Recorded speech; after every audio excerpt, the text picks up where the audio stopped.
Bonjour à tous et bienvenue dans une nouvelle série d'informations hebdomadaires centrées sur l'Afrique. Commençons notre tour d'Afrique au Burkina Faso où la CNLF, Coordination nationale de lutte contre la fraude, a annoncé avoir intercepté plus de 10 tonnes de poulet impropres à la consommation. Provenant d'Europe et importés illégalement dans le pays, ces poulets destinés à être vendus aux populations étaient transportés dans la nuit du 8 au 9 avril par 13 véhicules, l'équivalent de 100 millions de francs CFA.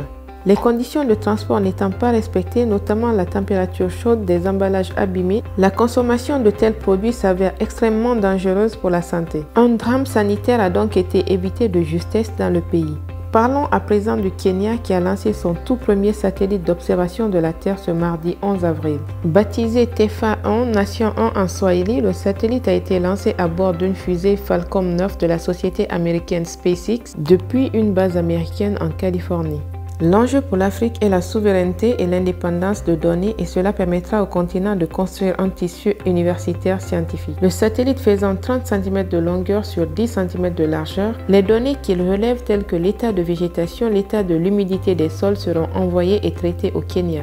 Bien que le Kenya ait collaboré avec la société bulgare Endurosat dans la mise au point du satellite, il reste bel et bien un produit du pays à part entière. Grâce à cette envie d'indépendance spatiale, plusieurs pays africains emboîteront le pas au fil des années. Allons en République démocratique du Congo où une nouvelle loi sur la presse a été adoptée. Entré en vigueur depuis le mardi 4 avril, le nouveau texte favorablement accueilli remplace la loi de 1996 considérée comme obsolète, très répressive par les médias et les ONG de la liberté de presse. Le texte est, selon les initiateurs, adapté aux évolutions démocratiques et aux nouvelles technologies. L'un des changements concerne le régime des sanctions contre les atteintes par voie de presse. La nouvelle loi met un accent particulier sur la publication du droit de réponse ou de rectification. La diffusion d'un droit de réponse est donc considérée comme une réparation du préjudice subi. Le nouveau texte ajoute aussi que toute rétention injustifiée d'informations d'intérêt public sera punie conformément à la loi. Pour clore le cadre légal, un décret sur le statut de journaliste va être signé très prochainement par le Premier ministre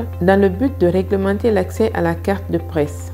Restons toujours dans le cadre du renforcement des médias par de nouvelles lois, mais cette fois avec l'Algérie. Encore au stade de projet de loi sur l'information, les principales dispositions du texte algérien soulignent une interdiction aux médias locaux de bénéficier de tout financement ou aide matérielle directe et indirecte de toute partie étrangère sous peine de sanctions pénales avec une amende pouvant aller jusqu'à près de 14 000 €. Si le texte stipule que le secret professionnel constitue un droit pour le journaliste conformément à la législation et à la réglementation en vigueur, il précise que le journaliste est tenu de révéler ses sources à la justice si elle l'exige. Par ailleurs, la nouvelle loi exclut de facto les binationaux du droit de détenir ou d'être actionnaire dans un média en Algérie. Le projet réitère l'obligation déjà existante pour les journalistes d'obtenir une accréditation pour travailler pour des médias étrangers dans le pays sous peine d'une amende pouvant aller jusqu'à 1 million de dinars, près de 7 000 € en cas d'infraction. Une fois approuvé, le projet de loi sera le premier texte réglementant le travail des médias à être adopté sous le règne du président Abdelmajid depuis son arrivée au pouvoir fin 2019. Abordons le sujet des créateurs de contenus africains formés et soutenus par Meta, la maison mère de Facebook et Instagram.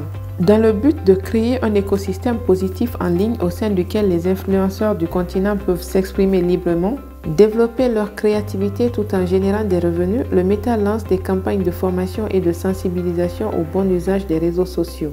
Les créateurs de contenu sont tenus d'indiquer sur les plateformes sociales Instagram ou Facebook les contenus qui font l'objet de partenariats rémunérés, ceci pour lutter contre les abus. Petit tour en Côte d'Ivoire où le gouvernement annonce la suspension de la hausse des tarifs des data. Ayant subi la hausse des prix des data sur plusieurs jours, les consommateurs ont appelé à plusieurs mouvements de boycott à travers une pétition ayant accueilli près de 45 800 signatures. Toute cette hausse de prix est liée à un désordre et au non-respect des normes signalées par l'ARTCI. Il s'agissait pour les opérateurs téléphoniques d'effectuer une chasse aux avantages, notamment des promotions choc dans le but de conserver leurs clients. Ayant augmenté les tarifs pour se conformer aux normes et pour redresser leurs chiffres, les opérateurs téléphoniques voient leurs décisions controversées par les ménages. Amadou Koulibaly, le ministre ivoirien de la communication, appelle les opérateurs téléphoniques ainsi que les acteurs concernés à une discussion afin de trouver un équilibre pour le secteur de la téléphonie qui connaît une tendance baissière tout en prenant compte des intérêts des Ivoiriens. Terminons ce tour d'Afrique avec l'Ouganda qui se tourne vers la culture de bambou pour lutter contre la déforestation.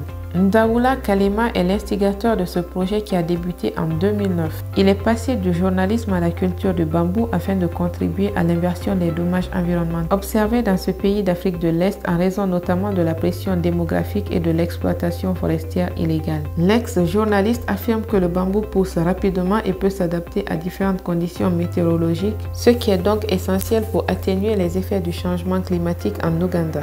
Hormis les avantages cités, la plantation de bambou, bien que coûteuse, a aussi des avantages générateurs de revenus pour les agriculteurs. Voilà donc, c'est la fin de cette série d'actualités hebdomadaires centrées sur l'Afrique. Si elle vous a plu, je vous invite à liker la vidéo, à la partager et à vous abonner à la chaîne pour les prochaines actualités. À bientôt!